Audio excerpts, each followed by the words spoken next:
Boa noite a todos e todas. Estamos iniciando mais um seminário da disciplina Área de Fronteiras, Seminário de Bioquímica e Biologia Molecular, do Programa do Centro de Pós-Graduação de Bioquímica e Biologia Molecular, na UFOB. Hoje a apresentação é do nosso colega Igor Oliveira dos Santos Borges, com o tema Controle Biológico Mediado por Bacilos subtilis. Pode começar aí. Certinho. Boa noite, pessoal. Eu sou o Igor, biólogo, aluno aluno de pós-graduação do Programa Multicêntrico de Biologia, de Bioquímica e Biologia Molecular. E hoje eu vou apresentar o artigo referente ao componente curricular Seminários em Bioquímica e Biologia Molecular. O artigo que eu escolhi é relacionado ao meu projeto de pesquisa, né?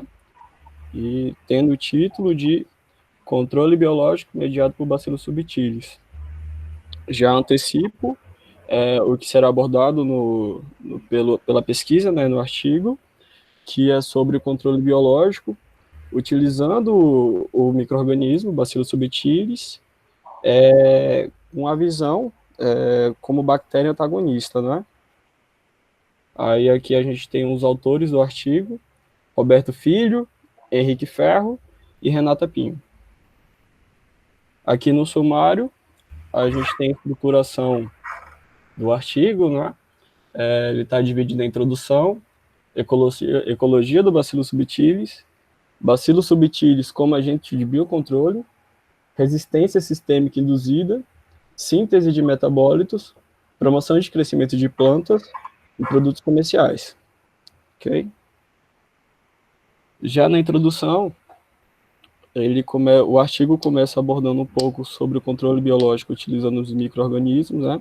E o viés que vem junto com a utilização desse tipo de micro-organismos. Quando a primeira ideia que a gente tem sobre a utilização desse tipo de tecnologia é sobre a redução de uso de agroquímicos, né? Que corrobora com aquela ideia de agricultura sustentável, que a gente reduz os resíduos químicos produzidos, né, pela agricultura convencional. A ideia da eficácia, né, no controle de fitopatógenos e também já entrando num contexto de estruturação do que é a bactéria, né, são bactérias antagônicas. Okay? O Bacillus subtilis é uma bactéria gram-positiva, não patogênica, da família das Enterobactáceas. Voltando àquilo que eu estava falando sobre bactérias antagônicas, indo para o português claro, né, o antagonismo da bactéria, no caso, seria se opor aos fitopatógenos. Né? Então, toda ação que é dada pelo fitopatógeno, as bactérias antagônicas vai contra. Então, assim, isso já vem de disputa por espaço, disputa por alimento e até mesmo a predação, ok? Então, dentro da família das Enterobacteráceas, a gente vai ter que a maioria delas são, né, bactérias antagônicas, e o que vai diferenciar o Bacillus subtilis da maioria são o endosporo, que é uma característica bem própria do Bacillus subtilis, e os mecanismos antagonistas, que no caso é a predação, né? É o que vai contra, o que ela tem de diferente para combater os fitoparasitas. Aí aqui um pouco sobre a ecologia do Bacillus subtilis. Ele é proveniente, né, do seu habitat natural do solo, só que não convencionalmente, né, ele pode ocupar diferentes nichos ecológicos devido à associação com plantas. Então, assim, ele pode ocupar aquele solo que circunda a raiz, que no caso seria a rizosfera. Ele pode ocupar, como elucida aqui na imagem, dentro da raiz, né, que é o rizoplano. Ele pode ocupar também, colonizar, no caso, né, a epiderme do tecido foliar, que no caso seria o filoplano, e ele também pode ocupar o xilema e o floema, né, que são os vasos condutores da planta, que são os tecidos internos. No caso aqui, são as bactérias endofíticas, isso. Aí aqui, em condições favoráveis, né, que seria temperaturas que não são agradáveis para o micro-organismo, além de temperaturas, osmolaridade, ou disponibilidade de carbono, baixa disponibilidade de carbono, né, o micro-organismo ele entra em estado de letargia, isso ele vai ter um baixo desenvolvimento, né, a intenção desse estado, no caso, é ele utilizar o mínimo de energia possível, né, já que não é um ambiente favorável para ele. Em resposta, né, adaptativa a esse tipo de condições desfavoráveis, é a motilidade, que ele cria mecanismos para poder se locomover, a transformação genética por DNA exógeno, produção de antibióticos, enzimas degradativas extracelulares.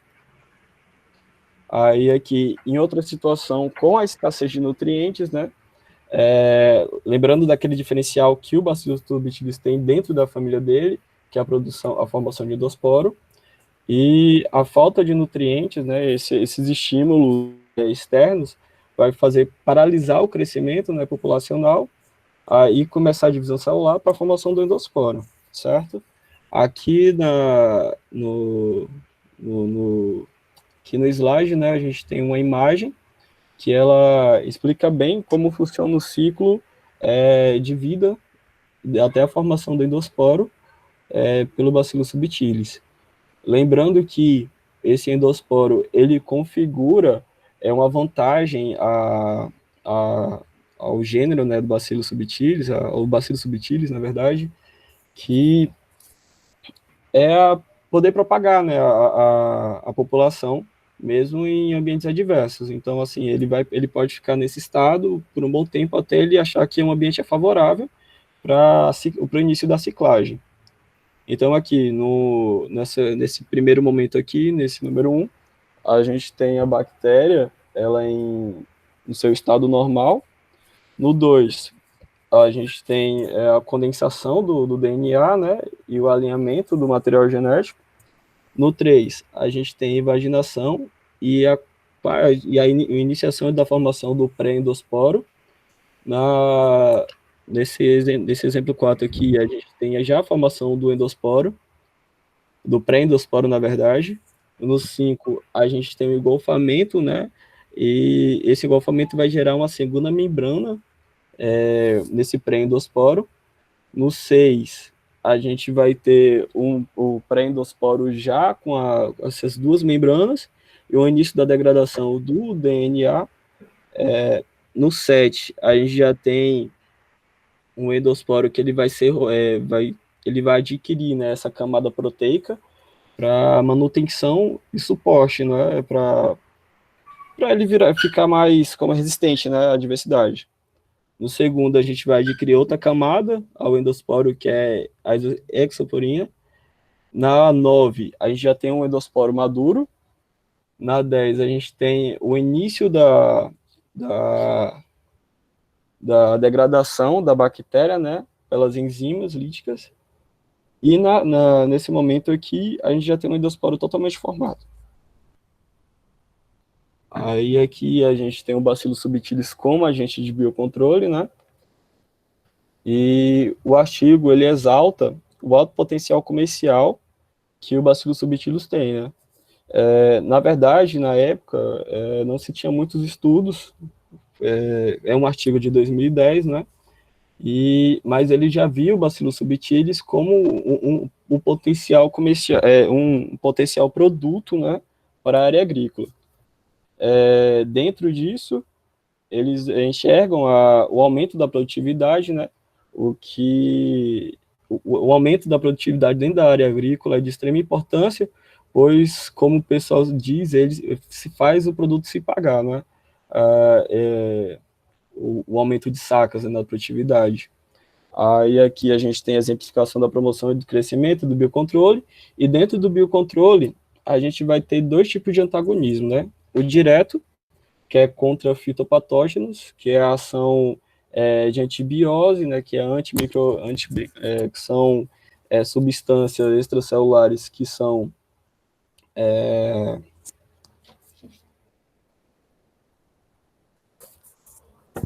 substâncias extracelulares que são antimicrobianas, que vai realizar esse controle de fitopatógenos e o antagonismo indireto. E no indireto, né, que a gente vai ter o fenômeno da resistência sistêmica adquirida. A resistência sistêmica adquirida, né, ela é realizada por indutor, que no caso vai ser o Bacillus subtilis. Aqui a gente tem um exemplo, exemplificando, né, como funciona a questão da indução dessa resistência sistêmica, né, adquirida. Aqui a gente pode observar o Bacillus subtilis como eliciador, né, na verdade, através de aplicação foliar. O Bacillus subtilis está presente no tecido vegetal, né, no tecido foliar. Ele vai gerar sinais bioquímicos. Sinais bioquímicos vai para a célula, né, e ativar os genes de resistência. Vai ter a tradução, a expressão desses genes, não é? E aí, a partir disso, a gente vai ter um aumento do ácido jasmínico e o aumento do etileno, que vai preceder, né, o aumento das proteínas que são reguladores de patogênese. Ok? E aqui, nesse slide, ele já aborda como funciona a resistência sistêmica induzida, né? Então, a resistência a fitopatógenos já é natural nas plantas, ela previne e retarda o estabelecimento de fitopatógenos através de mecanismos constitutivos ou pós-formados. Os constitutivos são os mecanismos normais, né, que a planta já tem de resistência, e os pós-formados são aqueles que são por exposição a agentes de indução, que esses agentes eles podem ser tanto patógenos como os micro-organismos, no caso, que vão favorecer o crescimento da planta, né? Aí, para os patógenos, a gente tem a resistência sistêmica adquirida, e para o Bacillus subtilis, a gente tem a resistência sistêmica induzida. Ok? Então, assim, na sinalização celular, ambas elas vão ser reguladas pela proteína NRP1, que está exemplificado aqui, os dois, no caminho, né, os dois passam pela essa proteína na regulação, só que quem rege cada um dos processos, para o patógeno, no caso, é o ácido silícico, e para o Bacillus subtilis, né, que é a resistência sistêmica induzida, é o ácido jasmônico e o etileno, como já foi abordado no slide anterior. Aí, outra questão abordada pelo artigo sobre a questão da utilização do Bacillus subtilis para empreendimentos agrícolas, e que já foi abordado lá na frente também, né, que são que fala sobre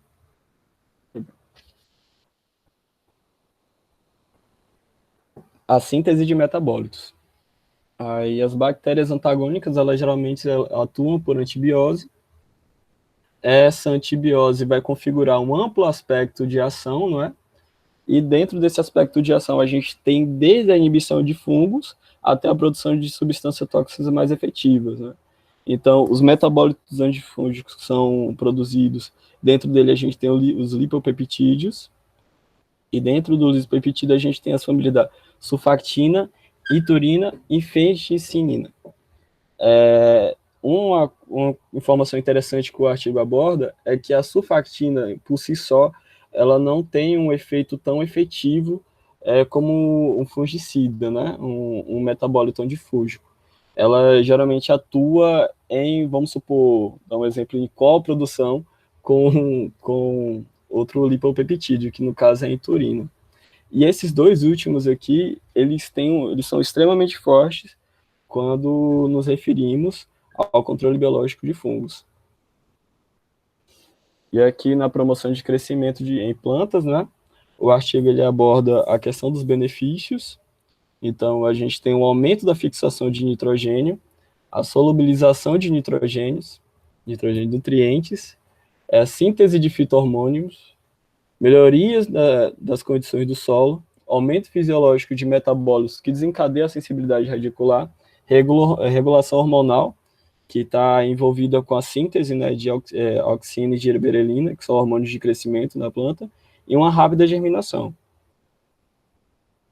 Aí, no artigo, ele tinha relatado que até então, nós não tínhamos, em 2010, né, nós não tínhamos produtos nacionais que eram à base de Bacillus subtilis, né, que só tinha um que estava em estudo, que no caso era o Serenade. E hoje, né, com 10 anos depois, a gente já tem uma ampla gama de produtos que são baseados nesse tipo de micro-organismo, né? Então aqui eu trouxe 3 tipos de produto, né, à base de Bacillus subtilis, para mostrar a diversidade de interesses, né, no campo que ele pode atingir. Então aqui o Serenade, ele é um biofungicida, o Rhizus, ele é um nematicida biológico, ele vai ao combate de nematóides, e aqui a gente tem o Multibacter, que é Bacter, né, que ele é fertilizante. Aí aqui eu trouxe uma reportagem que do mês de setembro de 2020, que ele aborda que só no ano de 2020 a gente teve 60 produtos de baixo impacto registrados, né, que são, no caso, os produtos de biocontrole. Já diferente do artigo, né, em 2010, que eram, se eu não me engano, 26 no ano totalizando todos os produtos que estavam no mercado. Aí a conclusão do artigo, ele afirma, né, que o Bacillus subtilis ele é um ótimo agente de controle biológico, ele é um promotor de crescimento, ele tem versatilidade fisiológica, potencial agronômico, né, de venda, eficiente contra fitopatógenos, que já está abordando aqui em controle biológico, e é menos agressivo ao meio ambiente, que essa é uma vertente que é bastante importante, né, por conta da geração de resíduos. E é isso.